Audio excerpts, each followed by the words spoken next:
اچھی طرح سے سنو کہ جس نے کائنات کو پیدا کیا فیصلہ بھی اسی کا ہوگا، قانون بھی اسی کا چلے گا۔ جناب جس نے کمپیوٹر بنایا وہی بتائے گا کہ اس کی یوزنگ کیسے ہوگی، جو مکان بنانا چاہ رہا ہے وہی طے کرے گا کہ اس مکان کو مجھے کیسے بنانا ہے، جس نے زمین کا پلاٹ خریدا وہی ڈیسائیڈ کرے گا اس پلاٹ میں مجھے کیا کرنا ہے، گھر بنانا ہے، دکان بنانی ہے، یا کچھ اور کرنا ہے، یا بیچنا ہے، کیونکہ اس کا مالک ہے۔ تو اس کائنات کے خالق نے جیسے کائنات کو پیدا کیا اور کائنات کی تمام چیزوں کو پیدا کیا، پھر انسان کو بسایا، پھر ہر مخلوق کو وہ کچھ عطا کیا جو اسے چاہیے۔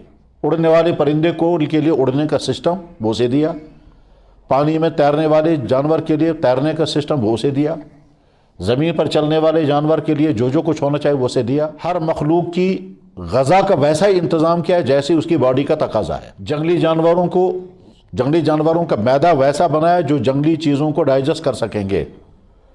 شیر کے سامنے دودھ رکھیں گے وہ نہیں پیے گا، گھاس رکھیں گے وہ نہیں کھائے گا، وہ کچا گوشت اور خون پیے گا۔